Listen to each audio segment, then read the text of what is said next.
Tamil Nadu BJP president Sattur NDA candidate గౌరవనీయులు నయనార్ నాగేంద్ర గారు,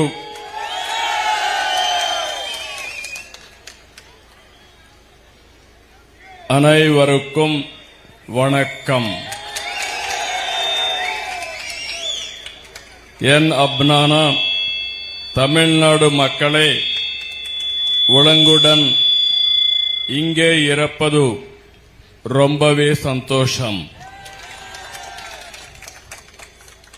தமிழ்நாட்டில் மாற்றம் ஆரம்பம் ஆயிடுச்சு. இனிமே யாராலையும் నిరుత్త ముడియాదు. తమిళనాడు అంటేనే ద్రవిడ నాగరికతకు కేంద్రం. ఇక్కడ చూస్తే పల్లవ, చేర, చోళ, పాండ్య లాంటి రాజు వంశాలు పాలించిన గొప్ప నేలది, ఒక పుణ్య భూమి అని చెప్పి కూడా నేను మీకు తెలియజేస్తున్నా. ఇంకొక పక్క అన్ని భాషల్లోకెల్లా తమిళ భాష అతి ప్రాచీనమైన భాష.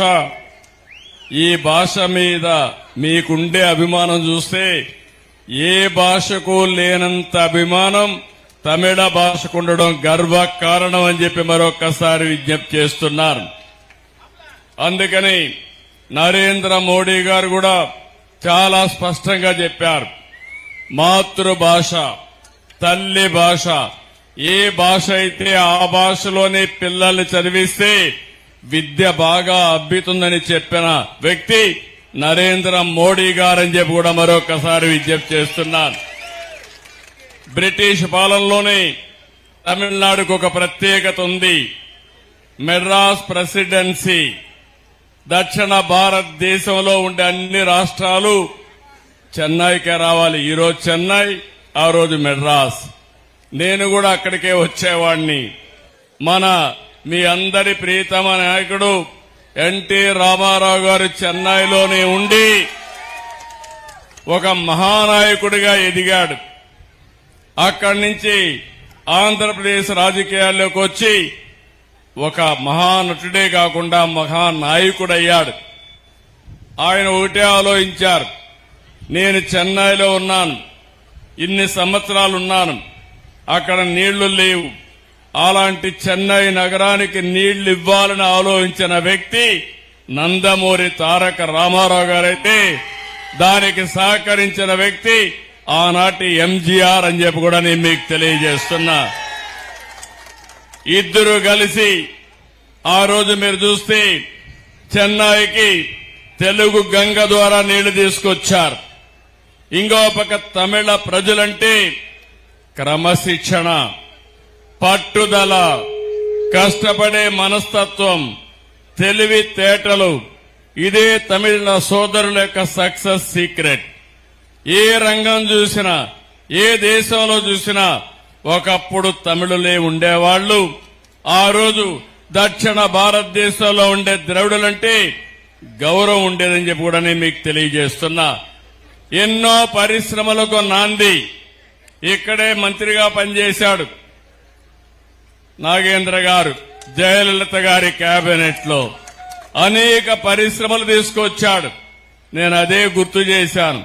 ఫాక్స్కాన్ గాని అనేక పరిశ్రమలు తీసుకొచ్చి తమిళనాడులో ఉద్యోగాలు కల్పించిన వ్యక్తి మీ అభ్యర్థి నాగేంద్ర గారని చెప్పి నేను మీకు తెలియజేస్తున్నా. ఇదే కాదు, ఒక నాగరికత, ప్రాచీన నాగరికత. ఎన్నో దాడులు జరిగాయి, తిప్పికొట్టారు, తట్టుకున్నారు. అంతేకాకుండా ఎంతో మంది పుణ్య పురుషులు జన్మించిన గడ్డ, పుణ్య భూమి ఈ తమిళనాడు అని చెప్పి కూడా నేను మీకు తెలియజేస్తున్నా. కన్నగి, తిరువళ్ళూర్, తిరువళ్ళవార్, కంబన్, సుబ్రహ్మణ్య భారతి, సివి రామన్, సర్వేపల్లి రాధాకృష్ణన్, శ్రీనివాస రామానుజన్, అబ్దుల్ కలాం కూడా ఈ రాష్ట్రం నుంచే వచ్చాడు. స్వామినాథన్ అగ్రికల్చర్ రెవల్యూషన్ తీసుకొచ్చాడు. ఈ కాన్స్టిట్యున్సీ నుంచి కామరాజు నాడర్ కూడా ఇక్కడి నుంచే వచ్చి దేశ రాజకీయాల్లో చక్రం తిప్పాడు. అవునా కాదా మీరు ఒక్కసారి గుర్తుపెట్టుకోవాలి. అంతేకాదు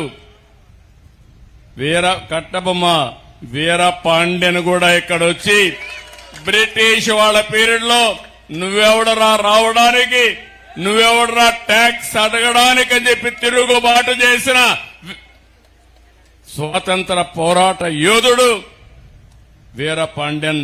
మన నాయకుడు ఎన్టీ రామారావు గారు ఒక సినిమా తీస్తే అందులో ఆయన క్యారెక్టర్ ను కూడా తీసుకునే పరిస్థితికి వచ్చారు.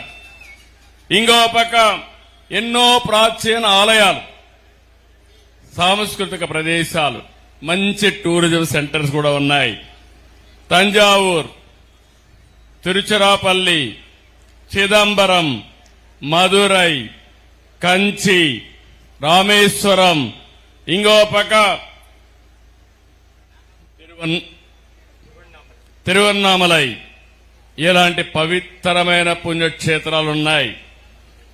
అరుణాచల శివుణ్ణి చూసేదానికి తిరువన్నామలకి తెలుగు వాళ్ళందరూ వస్తే పెరుమాళ్ళని చూడడానికి మీరందరూ తిరుపతికి వస్తున్నారు. అది మన ప్రత్యేకత అని చెప్పి కూడా నేను మీకు తెలియజేస్తున్నా. నేను ముందే చెప్పాను, మనందరం ఒకటే. తమిళ్, తెలుగు, కన్నడ, మలయాళ ఈ భాషలు మాట్లాడతాం గాని మన ఆరిజిన్ మాత్రం ద్రవిడ ఆరిజినే. ఈ విషయం మనం గుర్తుపెట్టుకోవాలి. మనమందరం కూడా అన్నదమ్ములమే. అందుకే తెలుగు గాని తమిళియన్స్ గాని నీరు పాలు మారి కలిసిపోతాం, ఒకరికొకరు సహకరించుకుంటాం. కొన్ని లక్షల కుటుంబాలు తమిళనాడులో ఈ రాష్ట్ర అభివృద్ధి కోసం తెలుగు వాళ్ళు కూడా కష్టపడుతున్నారంటే ఇది ఒక చరిత్ర అని చెప్పి కూడా నేను మీకు తెలియజేస్తున్నా. ఇంకో పక్క మీరు ఒక విషయం గుర్తుపెట్టుకో, నాకు కూడా పక్కనే చిత్తూరు, తిరుపతి, ఈ రెండు ప్రాంతాల్లో తమిళ మాట్లాడే వాళ్ళు ఎక్కువగా ఉంటారు. నేను కూడా కుప్పం, నా నియోజకవర్గంలో ఒక పక్క కృష్ణగిరి పక్కనే ఉంటుంది. తెలుగు మాట్లాడేవాళ్ళు, తమిళ మాట్లాడేవాళ్ళు ఎక్కువగా ఉంటారు. అలాంటి సంబంధాలుండి ప్రజానీకం అని చెప్పి కూడా నేను మీకు తెలియజేస్తున్నా. నేను ఒకటే ఆలోచిస్తున్నాను, ఈ రోజు మీరందరూ ఒకటే గుర్తుపెట్టుకోవాలి. మీకు ఒక సంస్కృతి ఉంది, మీకు ఒక సాంప్రదాయాలున్నాయి, నిత్య చైతన్యం ఉంది, మీకు మీరే సాటి. ఆ రోజు కాంగ్రెస్ విర్రవీగితే 1967లో దాని మెడలు వంచి ఓడించిన ఘనత తమిళనాడులో ఉండే మీకే దక్కిందని మరొకసారి విజ్ఞప్తి చేస్తున్నాను.